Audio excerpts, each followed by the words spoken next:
నమస్తే అండి. కేఎస్బిఎస్ క్రియేషన్స్కి స్వాగతం. ముందుగా అందరికీ తెలుగువారి నూతన సంవత్సరమైన ఉగాది పండుగ శుభాకాంక్షలండి. ఈరోజు నేను చూపించబోయే రెసిపీస్ వచ్చేసి ఈ ఉగాది పర్వదినాన మనం తొలుత చేసుకునేది ఉగాది పచ్చడి కదండి. దాంతోపాటు నేను చేసిన నైవేద్యాలు కూడా చూపించబోతున్నాను. ఉగాది పచ్చడి, ఇంకా మామిడికాయతో పులిహోర, పరమాన్నం, పూర్ణం బూరెలు, ఇవన్నీ నేను ఈరోజు దేవుడికి నైవేద్యంగా చేసుకున్నానండి. ముందుగా ఉగాది పచ్చడి చేసుకుందాము. దీనికోసం ఒక బౌల్ తీసుకొని తీపి కొరకు బెల్లం వేసుకోవాలి 1 కప్పు వరకు. అలాగే పులుపు కోసం చింతపండు రసాన్ని 1 కప్పు వరకు వేసుకోవాలి. ఉప్పు కొద్దిగా వేసుకోవాలి. కారం కొరకు 1 పచ్చిమిరపకాయని వేసుకున్నాను. చేదు కోసం వేప పువ్వును వేసుకోవాలి. ఇక్కడ పువ్వు మాత్రమే కాదండి, దాంతోపాటు చిన్న చిన్న కాయలు కూడా ఉంటాయి కదా, వాటితో సహా వేసుకోవాలి. మామిడికాయని ముక్కలుగా చేసి వేసుకోవాలి. ఈ మామిడికాయ అనేది పులుపు కాదండి, ఒకరి కిందకి వస్తుంది. ఈ ఉగాది టైంకి కాయ ఇంకా ముదరదు, అది పిందెగానే ఉంటుంది కాబట్టి అది వగరి కిందకే వస్తుందండి. ఇప్పుడు ఇవన్నీ బాగా కలిసేలాగా ఒకసారి చేత్తో కలుపుకున్నామంటే మనకి 6 రుచులతో కలిగిన ఉగాది పచ్చడి రెడీ అయినట్టేనండి. ఈ ఉగాది పచ్చడిలో ఇవి మాత్రమే వేస్తామండి. ఇంకా టేస్ట్ కోసం కానీ, పిల్లలు తినడం కోసం కానీ ఒక అరటిపండును కూడా యాడ్ చేస్తారు కొంతమంది. నేనైతే ఇక్కడ ఏమీ వేయలేదండి. ఇప్పుడు రెండో రెసిపీ వచ్చేసి పరమాన్నం అండి. ఈ పరమాన్నాన్ని కూడా ఈజీగా ఎలా చేసుకోవాలో చూద్దాము. ముందుగా ఒక కుక్కర్ గిన్నెలోకి 1 గ్లాసు బియ్యాన్ని కడిగి తీసుకోవాలి. దాంట్లోనే 1 గ్లాసు నీళ్లు, 1 గ్లాసు పాలు పోసి ఈ విధంగా మెత్తగా ఉడికించుకోవాలి. నేను ముందుగానే ఉడికించి పెట్టుకున్నానండి. ఇలా ఉడికించుకున్న తర్వాత గంటెతో గట్టిగా ప్రెస్ చేస్తూ అన్నాన్ని మెత్తగా చేసుకోవాలి. ఇప్పుడు దీంట్లో ఒక 2-3 గ్లాసుల వరకు పాలు పోసుకోవాలి. నేనైతే కాచి చల్లార్చిన పాలే పోస్తున్నానండి. మన కన్సిస్టెన్సీకి తగ్గట్టుగా పాలు పోసుకొని కలుపుకోవాలి. ఇలా ఒకసారి కలుపుకున్న తర్వాత ఇప్పుడు దీన్ని స్టవ్ మీద పెట్టి ఉడికించుకోవాలి. మనం ముందుగానే ఎక్కువ పాలు పోసి ఉడికించామనుకోండి, విజిల్ వచ్చేటప్పుడు పొంగిపోయే అవకాశం ఉంటుంది. అందుకని 1 గ్లాస్ పాలు, 1 గ్లాస్ నీళ్లు పోసి ఉడికించుకున్న తర్వాత ఇప్పుడు 2-3 గ్లాసుల వరకు పాలు పోసుకోవచ్చు. ఈ విధంగా ఇప్పుడు వేరొక స్టవ్ మీద చిన్న కళాయిని పెట్టి దాంట్లో ఒక 2 చెంచాల వరకు నెయ్యిని వేసుకోవాలి. నెయ్యి వేసుకున్న తర్వాత జీడిపప్పులను వేసి వేయించుకోవాలి. ఇవి కొద్దిగా వేగిన తర్వాత కిస్మిస్ కూడా వేసి వేయించుకోవాలి. ఈ రెండు కూడా ఎర్రగా వేగిన తర్వాత ఇందులో సన్నగా తరిగిన బాదం పలుకుల్ని వేసుకుంటున్నానండి. ఇవి చిన్న చిన్న ముక్కలుగా చేసుకున్నాను కాబట్టి లాస్ట్లో వేసుకున్నాను. ఇవన్నీ వేగిన తర్వాత స్టవ్ ఆఫ్ చేసుకోవాలి. ఇప్పుడు అన్నం కూడా చక్కగా ఉడికిందండి, ఇంకొంచెం మెత్తగా ఉడికింది. ఒకసారి ఇది కలుపుకొని స్టవ్ ఆఫ్ చేసుకోవాలండి. ఇప్పుడు దీంట్లో మనము బెల్లం వేసుకోవాలి. స్టవ్ ఆఫ్ చేసిన తర్వాత మాత్రమే ఇందులో బెల్లం వేసుకుంటే మనకు పాలు అనేది విరగకుండా ఉంటాయి. ఇప్పుడు వేయించి పెట్టుకున్న జీడిపప్పులను కూడా వేసుకోవాలి. అలాగే 1 చెంచా వరకు యాలకుల పొడి వేసుకొని ఇవన్నీ కూడా ఈ అన్నంలో కలిసేలాగా ఒకసారి బాగా కలుపుకొని మూత పెట్టి ఒక 10 నిమిషాలు పక్కకు పెట్టుకోవాలి. 10 నిమిషాల తర్వాత ఒకసారి చూద్దాము. బెల్లం అంతా చక్కగా కరిగింది కదండి. ఇప్పుడు మనం దీన్ని దేవుడికి నైవేద్యంగా పెట్టేసుకోవచ్చు. ఇలా పరమాన్నాన్ని కుక్కర్లో ఉడికించి చేసుకోవడం వలన మనకి టైం చాలా సేవ్ అవుతుందండి, తొందరగా అవుతుంది. ఒకసారి ఈ విధంగా ట్రై చేయండి. ఇప్పుడు మూడవ రెసిపీ వచ్చేసి పులిహోర. పులిహోర కోసం ముందుగానే నేను అన్నాన్ని పొడి పొడిగా ఉడికించి పెట్టుకున్నానండి. ఈ అన్నాన్ని ఒక బేసన్లోకి వేసుకొని పెట్టుకోవాలి. ఇప్పుడు స్టవ్ పైన ఒక కళాయి పెట్టి దాంట్లో ఆయిల్ వేసుకోవాలి. ఆయిల్ వేడైన తర్వాత దాంట్లో పోపు దినుసులు ఇంకా కొన్ని పల్లీలను కూడా వేసుకోవాలి. ఈ రెండు కొద్దిగా వేగిన తర్వాత సన్నగా పొడవుగా తరిగిన పచ్చిమిర్చిని వేసి వేయించుకోవాలి. ఇవి కూడా వేగిన తర్వాత ఇందులో కొద్దిగా పసుపు వేసుకోవాలండి.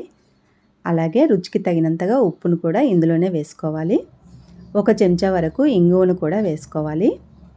ఇవన్నీ వేసుకొని ఒకసారి ఆయిల్లో కలిసేలాగా బాగా కలుపుకోవాలి. తర్వాత దీంట్లో ఎండుమిర్చి, కరివేపాకు కూడా వేసుకోవాలి. కరివేపాకు ఇప్పుడు వేసుకుంటే మనకి చిందకుండా ఉంటుంది పైకి. అలాగే ఎండుమిర్చి కూడా మనకి మాడకుండా ఉంటుంది ఈ టైంలో వేసుకుంటే. ఇవి ఒకసారి కలుపుకున్న తర్వాత ఇప్పుడు మామిడికాయ తురుమును వేసుకోవాలి. మామిడికాయ తురుముని వేసుకున్నాక స్టవ్ ఆఫ్ చేసి కలుపుకోవాలండి. ఈ మామిడికాయ తురుముని ఎక్కువసేపు వేయించుకోవక్కర్లేదండి, ఆ వేడి సరిపోతుంది. ఇప్పుడు ఇది ఈ విధంగా ఒకసారి కొంచెం వేయించుకున్న తర్వాత దీన్ని అన్నంలో వేసుకోవడమే. ఇలా అన్నంలో వేసుకొని మొత్తం ఒకసారి అన్నానికి పట్టేలాగా కలుపుకోవాలి. ఇలా కలుపుకున్నామంటే మనకి మామిడికాయ పులిహోర రెడీ అయినట్టేనండి. చూసారు కదా, చాలా ఈజీగా రెడీ అయింది కదా మామిడికాయ పులిహోర. ఈ పండుగ రోజు చింతపండు పులిహోర కన్నా మామిడికాయ పులిహోర చేసుకున్నామంటే తక్కువ టైంలో ఈజీగా చేసుకోవచ్చండి. ఇది కూడా నైవేద్యం పెట్టేసుకుందాము. ఇప్పుడు 4వ రెసిపీ వచ్చేసి పూర్ణం బూరెలు. దీనికోసం నేను ముందుగానే 1 గంట పాటు 1 గ్లాస్ పచ్చిశనగపప్పును నానబెట్టుకున్నానండి. ఈ నానబెట్టుకున్న పప్పుని ఒక కుక్కర్ గిన్నెలో వేసి కప్పు పచ్చిశనగపప్పుకి కప్పున్నర వాటర్ వేసుకోవాలి. కొద్దిగా ఉప్పు వేసుకోవాలి. తర్వాత కొంచెం పసుపు వేసుకోవాలి. అలాగే 1 చెంచా వరకు నెయ్యి వేసి ఉడికించుకోవాలి. నెయ్యి వేసి పప్పు ఉడికించుకుంటే చాలా టేస్టీగా ఉంటుందండి. అలాగే ఇక్కడ నేను 1 చెంచా వరకు సోంపు వేసుకుంటున్నాను. ఈ సోంపు వేసుకోవడం వలన ఇది మరింత టేస్ట్ ఉంటుందండి. ఇప్పుడు దీన్ని మెత్తగా ఉడికించుకోవాలి. 4 విజిల్స్ వచ్చే వరకు ఉడికించుకున్నామంటే మెత్తగా ఉడుకుతుంది. ఇలా ఉడికిన తర్వాత దీన్ని చిల్లుల బేసన్లో వేసేసి వాటర్ అంతా తీసేసుకోవాలి. ఇప్పుడు కొంచెం కొబ్బరికాయని తీసుకొని ముక్కలుగా చేసి ఇలా పేస్ట్లా చేసుకోవాలి మిక్సీ గిన్నెలో వేసి. తర్వాత ఉడికించిన పప్పు చల్లారింది కదా, దాన్ని కూడా మెత్తగా పేస్ట్ చేసుకోవాలి. ఇవి పప్పును వడకట్టిన తర్వాత వచ్చిన వాటర్ అండి. వీటితో చారు పెట్టుకోవచ్చు పారబోయకుండా. ఇప్పుడు స్టవ్ పైన అడుగు మందంగా వెడల్పుగా ఉన్న ఒక కళాయిని పెట్టుకోవాలి. దాంట్లోకి 1 కప్పు పచ్చిశనగపప్పు తీసుకున్నాం కదా, 1 కప్పు వరకు బెల్లం వేసుకోవాలి. బెల్లం వేసుకొని కొద్దిగా వాటర్ వేసుకోవాలండి, ఎక్కువ వేసుకోవద్దు. ఈ బెల్లం మొత్తం కరిగించుకున్న తర్వాత ముందు మనం తురిమి పెట్టుకున్న కొబ్బరిని వేసుకోవాలి.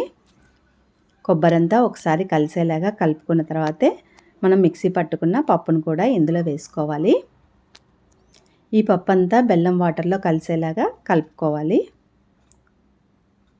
ఒకసారి ఇది బెల్లం వాటర్లో మొత్తం కలిసేలాగా ఈ విధంగా కలుపుకున్న తర్వాత ఇప్పుడు స్టవ్ తగ్గించి కలుపుకుంటూ ఉడికించుకోవాలి. ఇలా దగ్గర పడిన తర్వాత దీంట్లో యాలకుల పొడి వేసుకోవాలి. 1 చెంచా వరకు నెయ్యిని కూడా వేసుకోవాలి. ఈ రెండు కూడా ఈ పప్పులో కలిసేలాగా బాగా కలుపుకోవాలి. అడుగంటకుండా అడుగు నుంచి కలుపుకోవాలి. అలాగే సైడ్లకు అంటుకున్నది కూడా తీసుకోవాలి. ఈ విధంగా గట్టిపడిన తర్వాత ఇప్పుడు స్టవ్ ఆఫ్ చేసుకోవాలండి. స్టవ్ ఆఫ్ చేసుకున్న తర్వాత ఇది కళాయిలో ఒక దగ్గరే కాకుండా ఇలా కళాయి మొత్తం స్ప్రెడ్ చేసుకోవాలి.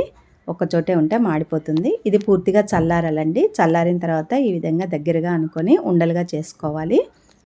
ఇప్పుడు పిండిని చూద్దాము. 1 గ్లాసు బియ్యము, 1 గ్లాసు మినపగుండ్లని రాత్రంతా నానబెట్టుకొని పొద్దున్నే రుబ్బుకున్నానండి. రుబ్బుకునేటప్పుడు ముందు మినపగుండ్లను వేసి రుబ్బుకున్నాను. తర్వాత బియ్యం వేసి బరకగా రుబ్బుకున్నానండి. ఇలా అయితే పైన క్రిస్పీగా వస్తాయి. ఇప్పుడు నేను పూర్ణం బూరెలను ఆయిల్లో వేయట్లేదండి. ఇలా గుంట పొంగనాలు కళాయిలో చేసుకుంటున్నాను.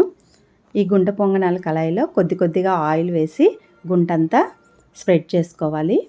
ఇప్పుడు ఒక్కొక్క ఉండను పిండిలో వేసి నేను చూపిస్తున్న విధంగా స్పూన్తో తీసుకొని ఈ గుంట పొంగనాల కళాయిలో వేసుకోవడమే. ఇలా చేయడం వలన మనకి ఆయిల్లో వేస్తే అతుక్కుంటాయి కదండి, ఆ ప్రాబ్లం అనేది రాదు. ఇలా చేసుకున్నా కూడా మనకి చాలా బాగా వస్తాయి. ఒకసారి తప్పకుండా ట్రై చేయండి. ఇలా మొత్తం అన్నీ కూడా వేసుకున్న తర్వాత మూత పెట్టి లో ఫ్లేమ్లోనే ఒక 5-10 నిమిషాల పాటు వేయించుకోవాలండి. మధ్యలో మూత తీసి ఈ విధంగా వెనక్కి తిప్పుకోవాలి. ఇలా వెనక్కి తిప్పుకున్న తర్వాత మూత పెట్టి మరొక 2 నిమిషాల పాటు వేయించుకున్నామంటే మనకి ఈ పూర్ణం బూరెలు రెడీ అయినట్టేనండి. ఈ విధంగా చేసుకుంటే మనకి చాలా సులువుగా అయిపోతుందండి. ఆయిల్ కూడా ఎక్కువగా పట్టదు. మనకి అతుక్కుంటాయి, ఆయిల్ పాడవుతుందనే బెంగ కూడా ఉండదు. ఇక్కడ చూస్తున్నారు కదా, ఈజీగా వచ్చేస్తున్నాయి. కాకపోతే నాకు కొంచెం అడుగు మాడాయండి, నేను లేట్ అయింది తీయడం. సెకండ్ టైం చేసుకున్నవి బాగానే వచ్చాయి. చూసారు కదా ఎంత బాగా వచ్చాయో. ఇవి పైన చాలా క్రిస్పీగా వచ్చాయండి. ఇవి ఈవినింగ్ వరకు కూడా ఇలానే క్రిస్పీగా ఉన్నాయండి. చాలా బాగా వచ్చాయండి. ఇది కూడా ఒకసారి తప్పకుండా ట్రై చేయండి. చూసారు కదా ఈ ఉగాది రోజున నేను చేసుకున్న నైవేద్యాలు. పండుగ రోజు హడావుడి లేకుండా ఇలా తక్కువ టైంలో చేసుకోవచ్చండి ఇవన్నీ కూడా. ఒకసారి మీరు కూడా తప్పకుండా ట్రై చేయండి. నచ్చితే మాత్రం లైక్ చేయండి. Thank you.